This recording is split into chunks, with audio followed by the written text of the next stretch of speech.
You hit a play button on a random video on the internet, but have you ever stopped and thought about the journey that video took before arriving on your screen? It's not magic. It's a hidden set of rules called network protocols, the real backbones of the internet. So let's pull back the curtain a bit and try to break them down. First up, we've got IP, the internet protocol.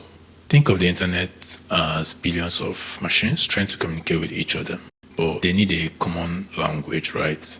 That's what IP does. Every message is wrapped in an IP packet, which is basically an envelope. And inside this envelope, we have the header containing who is from, where it's going, and some delivery instructions. Follow-up is the data containing the actual content you are sending.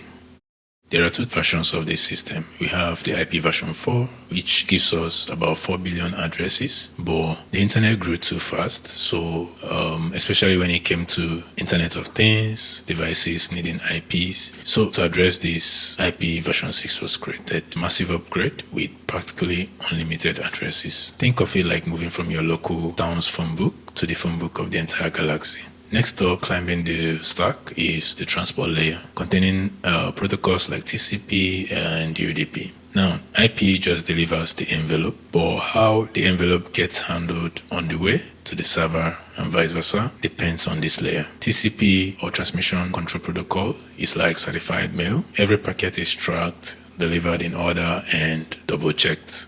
That's why you never want your bank transfers, especially because it deals with money, or file downloads coming in scrambled. UDP, on the other hand, the user datagram protocol, doesn't care about order. It just says go, go, go as fast as possible. Perfect for live streaming, for gaming, as well as video calls, where speed matters way more than perfection.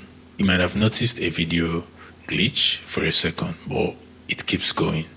This is UDP in action. Alright, so TCP handles the packaging of the data, but the web needs more structure, and that's where HTTP came in, the Hypertext Transfer Protocol. HTTP gives more context to the conversation, and a typical request would contain methods like get, fetch something, or post, send something.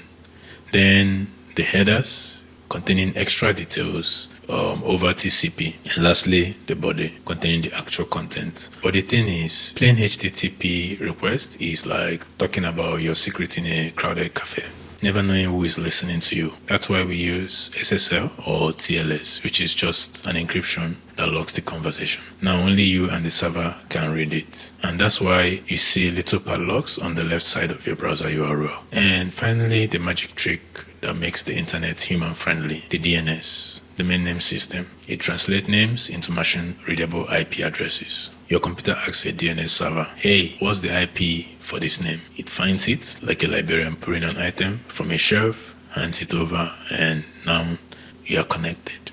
Simple but powerful. So next time you click a link, binge a show like Netflix, or send a meme on the internet, remember, an invisible army of protocols are working hard behind the scene to make it happen.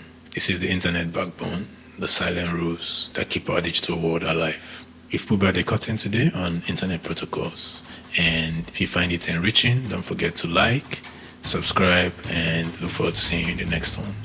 Bye for now.